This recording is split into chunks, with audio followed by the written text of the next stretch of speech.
Kembali lagi di acara podcast Ngopi, Ngobrol Perpajakan Terkini. Pada kesempatan kali ini kita akan membawakan topik yang hangat nih ya, lagi sedang hangat diperbincangkan karena sebentar lagi akan berakhir. Apa itu? Nanti kita akan buka bersama-sama.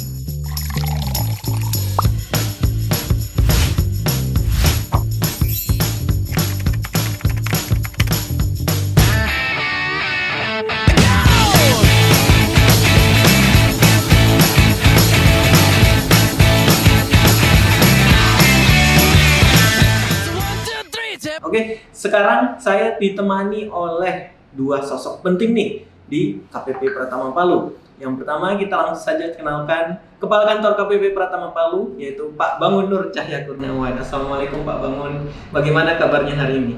Baik, terima kasih Kak Mazhar. Alhamdulillah kondisi baik, sehat walafiat.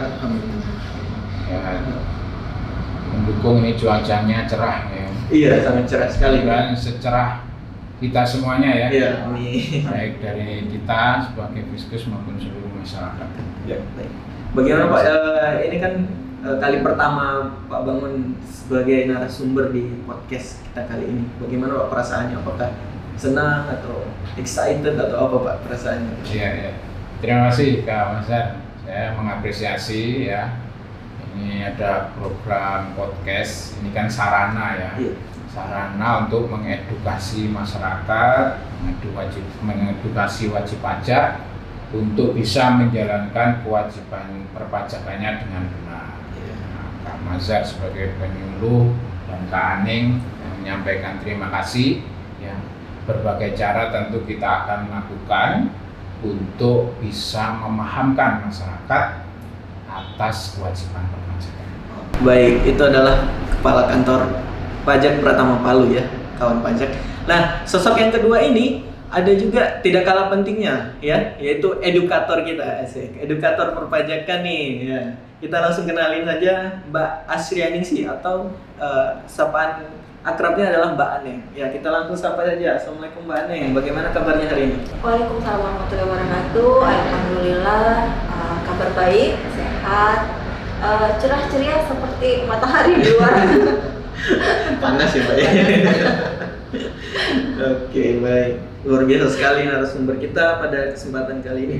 Ya, oke, mungkin kita langsung saja ya mengungkap apa sih yang kita akan bahas ya di podcast kita kali ini, yaitu adalah program pengungkapan sukarela atau biasa disebut PPS. Nah, mungkin kawan pajak sekalian sudah pernah mendengar atau sudah sering melihat ya pamflet atau banner-banner ya yang terpajang di luar kantor maupun di seluruh penjuru kota Palu, yaitu ada banner ungkap saja. Apa sih itu ungkap saja gitu kan, penasaran gitu kan. Nah, itu adalah salah satu program dari Direktorat Jenderal Pajak yang bernama Program Pengungkapan Sukarela atau PPS. Nah, kita mungkin langsung saja nih ungkap apa sih PPS itu. Nah, Pak Bangun, saya ingin nanya nih Pak, mungkin bisa dijelaskan sedikit apa sih PPS itu agar kawan pajak tahu Pak. Terima kasih Kak Mazhar. Betul yang disampaikan Kak Mazhar tadi, barangkali masyarakat pernah mendengar atau melihat bentuk sosialisasi kita itu kalau di jalan-jalan juga kita terlihat ungkap saja gitu kan. Ada kata-kata juga PPS. Sebenarnya PPS itu kan kepanjangan ya, Program Pengungkapan Sukarela, seperti itu. Jadi kalau yang sudah familiar sebenarnya kita dengar itu namanya tahun 2015 itu kan tax amnesty. Tapi ada juga teman-teman masyarakat yang mengistilahkan PPS ini adalah tax amnesty jilid 2.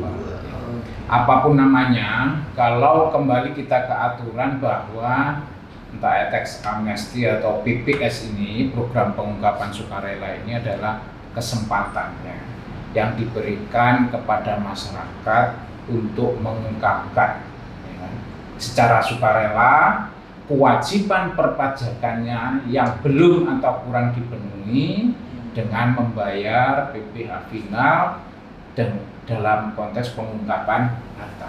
Oh, itu. Pak, itu ya kawan pajak. Jadi program pengungkapan sukarela ini adalah pemberian kesempatan dari pemerintah kepada kawan pajak sekalian untuk mengungkapkan harta ya, harta yang belum diungkap baik dalam program tax amnesty kemarin maupun di SPT tahunan.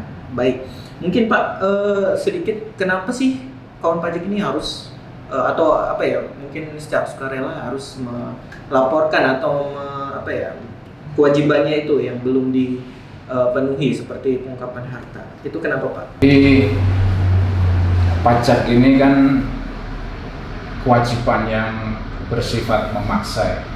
Kalau kita bicara undang-undang ketentuan perpajakan. Jadi di sana itu ada kewajiban untuk menghitung, membayar, ya kan, dan melaporkan sendiri. Ya. Jadi sistem kita itu self assessment. Ya. Diberikan kesempatan kepada masyarakat untuk itu tadi menghitung, melapor, membayar sendiri sesuai dengan ketentuan perpajakan. Apakah selama ini masyarakat atau wajib pajak itu sudah melakukan kewajibannya dengan benar? Seperti itu. Nah, karena ini undang-undang yang bersifat memaksa, tentu ada aturannya. Bagaimana menghitungnya, tarifnya berapa, bagaimana menyetornya, bagaimana melaporkannya. Melaporkannya kan bentuk kita SPT tahunan sudah sesuai enggak dengan kondisi sebenarnya. Kan? Karena ada aturan yang bersifat memaksa, tentu ada konsekuensi di sana, ya kan? Konsekuensinya apa? Ya tentu kalau kewajiban wajib pajak tidak dijalankan, ada beberapa konsekuensi kan gitu. Bisa kita lakukan pengawasan sampai penegakan hukum berupa ketetapan pajak dan sanksi-sanksinya. Nah, seperti itu. Nah, pertanyaannya sekarang buat masyarakat dan wajib pajak, apakah selama ini kepercayaan yang kita berikan untuk menghitung, membayar dan melapor itu sudah benar? Nah, inilah PPS kesempatan iya. Bagi kawan pajak untuk yang belum nih mengungkap harta atau kewajibannya, ya silakan, ini kita berikan kesempatan. Apakah ada benefit lain Pak? Ada manfaat ketika masyarakat atau wajib pajak ini mengikuti program PPS ini? Namanya juga ini program pengungkapan sukarela, ya kan? Program pengungkapan sukarela atau tax amnesty. Namanya kalau ada pengampunan berarti ada diskon ya. Bahasanya kan diskon gitu ya. Ada diskon. Berarti ada sesuatu benefit. Iya. Benefit. Jadi dengan mengungkap sukarela tentu ya kan mendapatkan manfaat atau benefit dari mengikuti program ini, ya kan? Langsung saja ya, mungkin perlu saya sebutkan. Di sini kan nanti akan disampaikan ke Aning lebih detailnya, ada kebijakan 1, ada kebijakan 2, ya kan? Nah, yang jelas ya kan tadi yang saya sampaikan bahwa selama ini diberi kesempatan, kalau enggak ya nanti bisa jadi kena sanksi. Kalau kita temukan data ternyata ada sesuatu yang belum dilaksanakan kewajibannya, hartanya belum diungkap di SPT selama ini, tentu ada sanksi. Nah, PPS inilah pemberian kesempatan untuk diungkap hartanya yang belum dilaporkan selama ini secara sukarela. Dengan mengikuti ini ada sanksi yang tidak kita kenakan. Seperti ya misalnya kalau di kebijakan 1, kalau ternyata ada kewajiban yang belum dilaporkan, ya kita akan kenakan ketetapan plus sanksinya 200%. Ya. Kalau di kebijakan 2 di tahun pajak 2020 atau sebelumnya 2016 sampai 2020 nanti kita tidak akan kenakan SKP plus sanksinya. Dan satu lagi, ini tidak akan dijadikan dasar penyidikan. Ya, kalau ada indikasi pidana seperti itu. Itu secara teknis ya. Tapi lebih luas dari itu ya, kita harus kembali ke ini kan PPS ini program pengungkapan sukarela ini kan dasarnya dari Undang-Undang Harmonisasi Peraturan Perpajakan. Di mana salah satu tujuan dari undang-undang ini yang poin yang utama yang perlu saya sampaikan saat ini yaitu kita ingin meningkatkan penerimaan. dan meningkatkan kepatuhan sukarela dari pajak. Ya kan? Kita butuh dana, yang kemarin banyak kita membeli vaksin terkait dengan pandemi kemarin, tentu butuh dana untuk itu. Oleh karena itu peran serta masyarakat mengikuti program PPS ini tentu itu merupakan salah satu bentuk gotong royong dari masyarakat, ya kan? Dengan mengikuti PPS, mengungkapkan hartanya, membayar PPh final sesuai tarif yang ditentukan, itu merupakan bentuk gotong royong dari masyarakat. Seperti itu Pak Masar. Itu ya, penjelasan dari Pak Bangun sangat lengkap sekali. Jadi bukan hanya masalah teknis ya Pak ya, benefit atau manfaat yang akan dirasakan, itu ternyata juga melebar luas ya kepada APBN ya. APBN nanti kita butuh pendanaan atau penerimaan ya, kita jadi mengadakan PPS ini ya. Jadi tunggu apa lagi kawan pajak? Jangan sampai ketinggalan untuk mengikuti program PPS ini. Oke, kita lanjut ke topik selanjutnya, ke Mbak Aneng nih. Mbak, saya mau nanya, wajib pajak siapa saja yang boleh atau bisa mengikuti program PPS ini?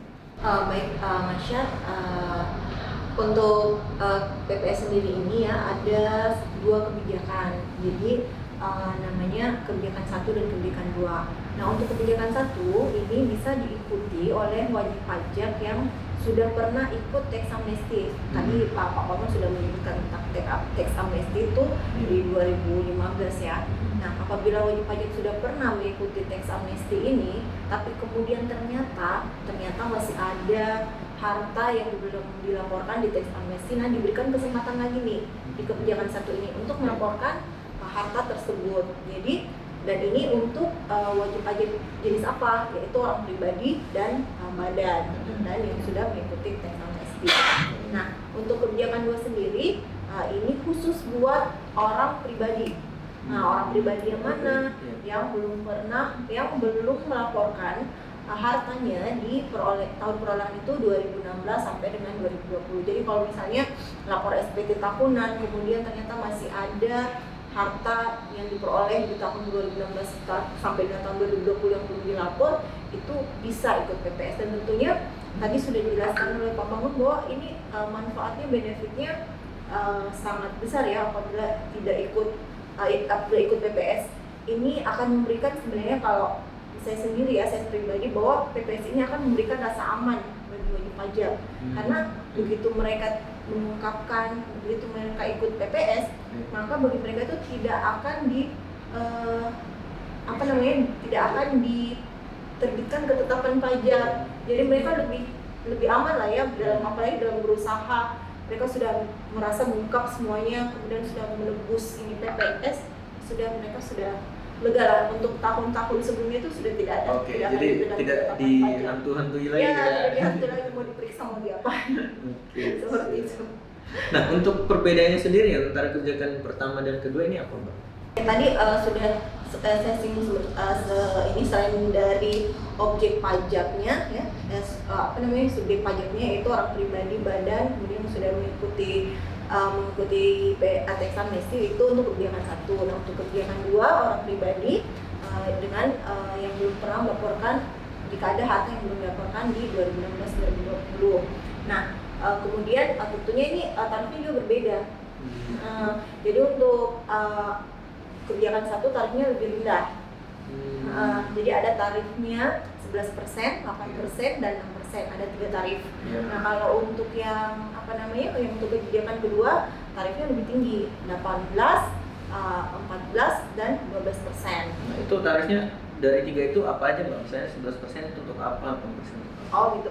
Ya, kalau untuk yang sama sih ya, untuk kebijakan 1, untuk yang tarif tertinggi, untuk yang 11% itu adalah untuk deklarasi luar negeri. Jadi harta apabila wajib pajak memiliki harta luar negeri, kemudian diikutkan PPS, itu dia kena tarif yang paling tinggi, 11% dan 18% untuk kebijakan kedua. Nah, yang untuk tarif tengahnya, 8% dan 14%, itu adalah wajib pajak yang ikut PPS untuk deklarasi dalam negeri dan repatriasi luar negeri. Jadi wajib pajak mengungkap harta yang dimiliki di dalam negeri dan juga harta memasukkan harta yang dari luar negeri ke dalam negeri, itu untuk yang tarif tengahnya. Jadi 8% dan 14%.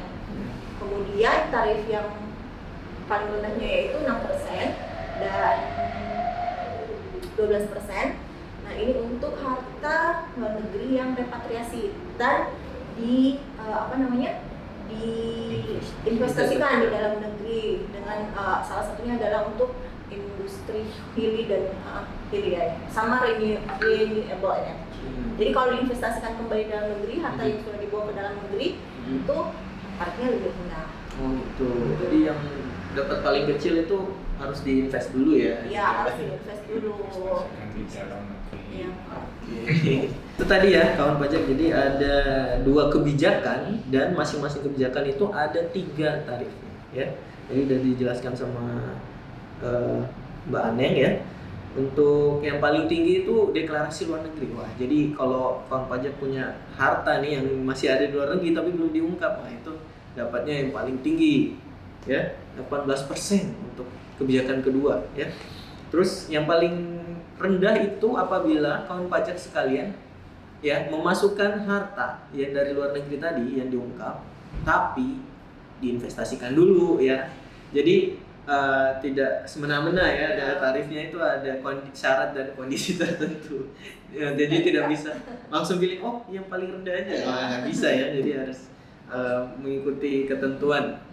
Oke, selanjutnya Mbak, ini kan sudah menjelaskan tarif, kebijakan. Terus misalnya nih ada wajib pajak masih bingung mau ikut PPS tapi masih bingung gimana sih caranya ikut, itu bisa dijelaskan Mbak? Nah, untuk mengikuti PPS ini kalau dibandingkan dulu ya tax amnesty itu kan wajib pajak harus mengisi formulir di Excel, kemudian men-save-nya di flash disk atau di disk ya, kemudian dibawa ke KPP. Nah, sekarang tidak usah seperti itu. Wajib pajak bisa melakukan semuanya secara online di djponline.pajak.go.id.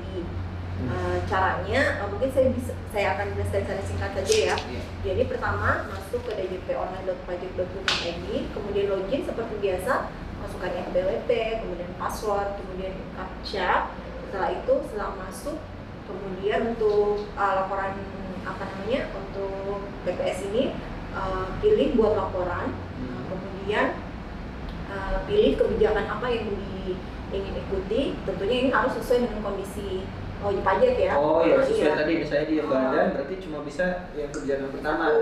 Dan tidak pernah ikut tax amnesty. Jadi pilih kebijakan yang ingin diikuti, kebijakan 1 atau kebijakan kedua. Kemudian setelah itu pilih akan ada token ya, kirim permintaan. Akan ada token yang akan dikirim, baik itu bisa dipilih mau dikirim ke emailnya atau mau dikirim ke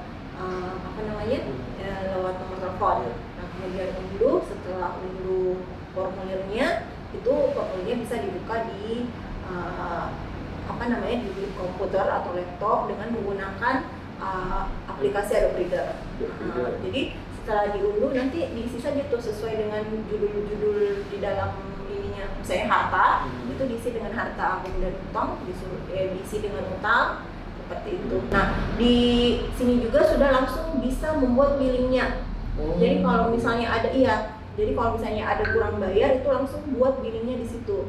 Kenapa? Karena untuk mencegah terjadinya salah bayar.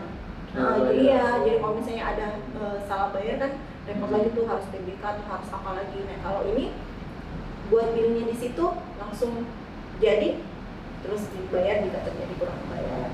Jadi sudah lebih simpel ya Mbak ya, tidak perlu repot-repot bawa flash disk, bawa apa itu sekarang. Itu 24 jam 7 hari. Bisa dikerjakan di mana saja. Kalau mau lapor, ikuti PPS ya. Bisa sambil ngopi-ngopi juga Pak ya. Iya. Kalau dulu zaman tax amnesty kan harus berduyun-duyun, banyak orang kan melanggar pajak gitu. Kalau sekarang bisa di rumah, bisa sambil ngopi, sambil masak juga bisa kan. Iya, dulu sampai jam 12 malam Bapak itu ditungguin dilayani wajib pajak. Jadi lebih simple, bisa dikerjakan atau bisa dilapor di mana saja ya. Oke, mungkin kembali ke Pak Bangun. Pak, ini kan sudah tahu nih kawan pajak cara pelaporannya.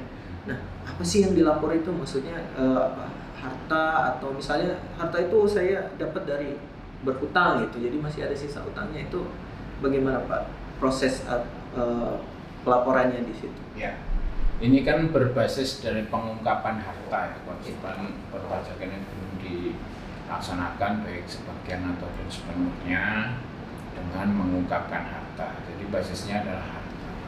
Harta ini berapa? Apa saja harta yang perlu diungkap? Apa saja?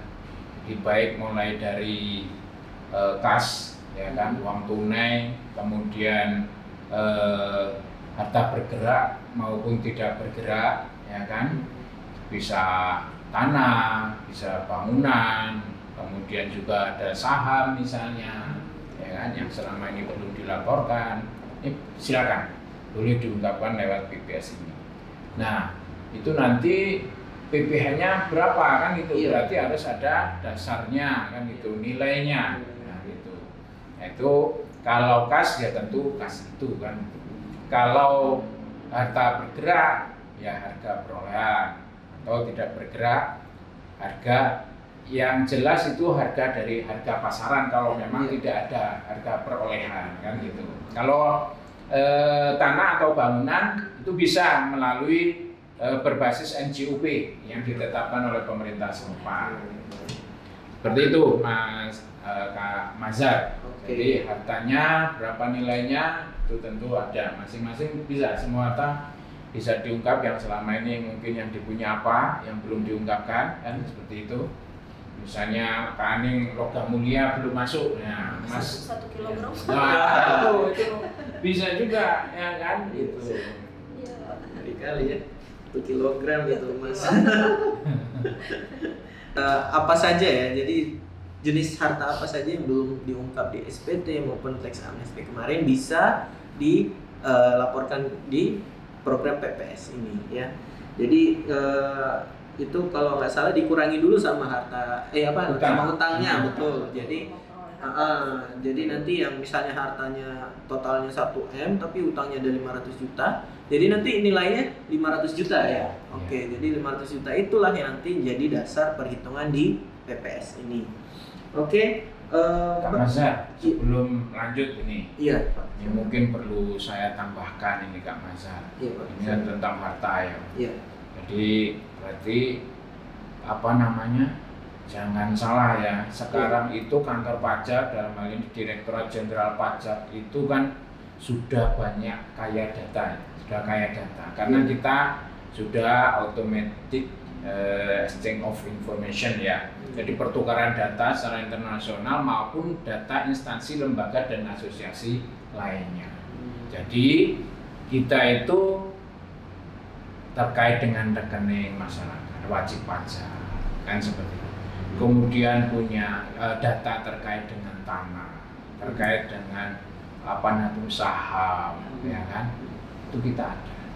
Ya, itu jangan salah, ya kan? Jadi kita itu sekarang ya berbasis AEUI itu dan ILAP ya, dari data-data instansi, lembaga dan asosiasi lainnya, kita itu punya basis data itu. Makanya kita beri kesempatan masyarakat untuk secara sukarela sebelum kita yang nanti mengeluarkan datanya kan seperti itu ya. Itu. Jadi tadi nyebutkan ada saham, ada kendaraan, ada tanah dan bangunan rumah, ya kan?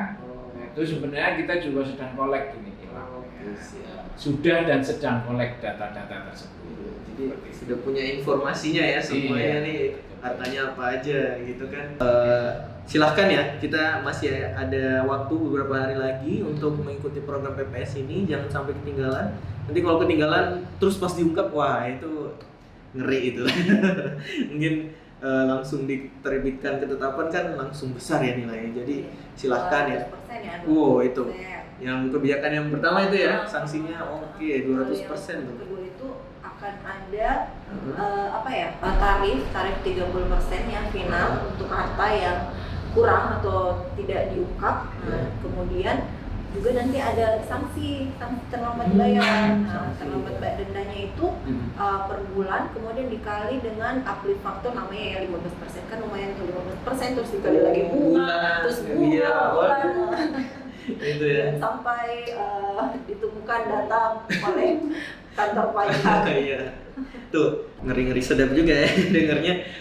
Kalau misalnya ada harta ya yang ditemukan oleh DJP terus belum diungkap oleh kawan pajak di PPS ini, wah tuh sanksinya bakalan besar sekali ya.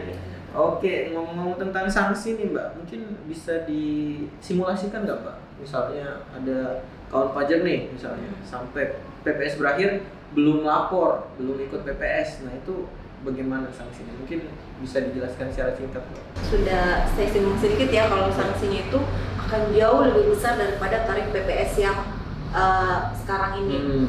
Kalau tarif PPS kan yang paling tinggi itu tadi 18% ya, sama 11%. Nah, untuk kebijakan satu, apabila misalnya wajib pajak yang sudah mengikuti tax amnesty tapi kemudian kita ya di kantor pajak menemukan harta baru yang belum diungkapkan, belum dilapor di tax amnesty, itu dendanya itu tinggi sekali ya. Untuk orang pribadi saja itu, untuk badan itu 25% tarifnya, kemudian untuk orang pribadi 30%. Itu paling tinggi?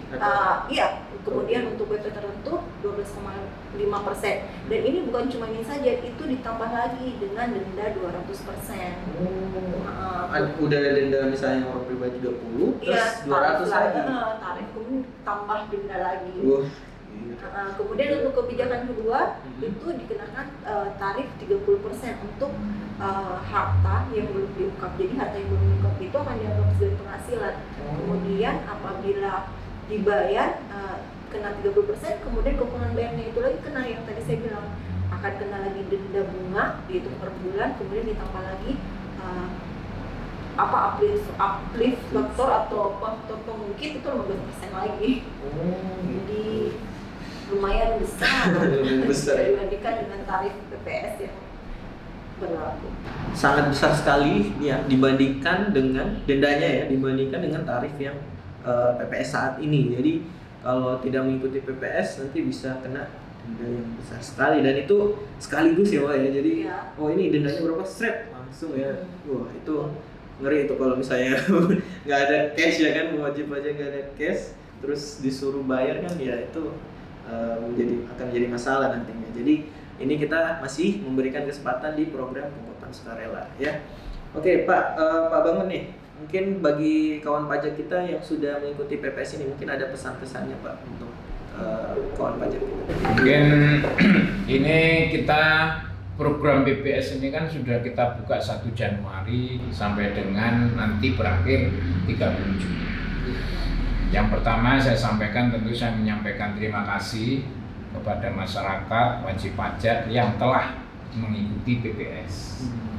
Karena berdasarkan data yang ada di kami itu sudah lumayan yang mengikuti program PPS ini. Dan kalau saya mengikuti hari demi hari ini, wajib pajak yang mengikuti program PPS ini masuk Juni sudah semakin bertambah.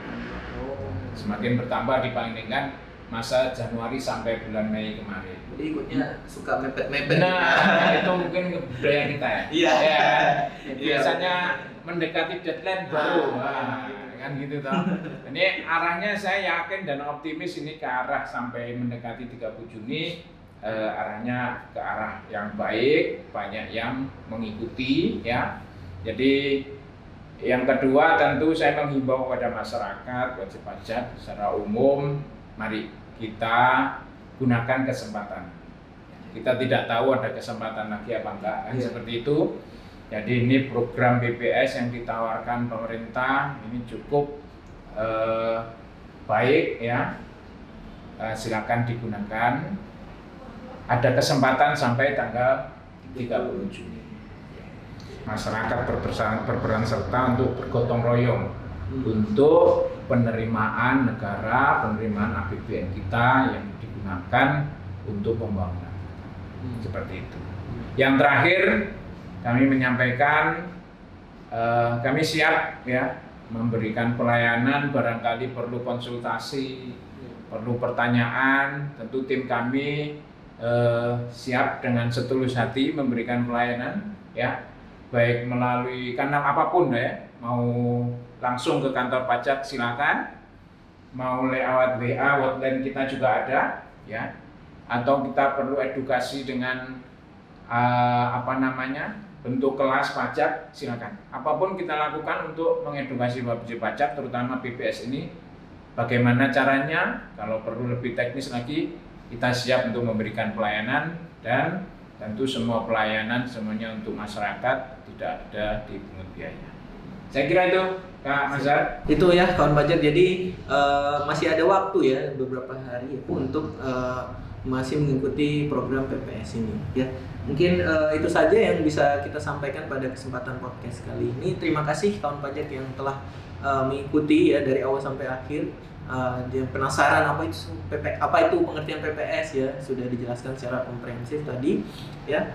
Oke, mungkin jangan lupa subscribe ya, like, subscribe akun KPP Pratama Palu ya, dan jangan lupa nyalakan notifikasi ya. Jadi kalau misalnya ada podcast atau materi-materi lain nantinya tentang perpajakan, kawan pajak tidak akan ketinggalan. Oke, mungkin kita akan berjumpa lagi di podcast selanjutnya ya. Dan wassalamualaikum warahmatullahi wabarakatuh. Terima kasih. Terima kasih.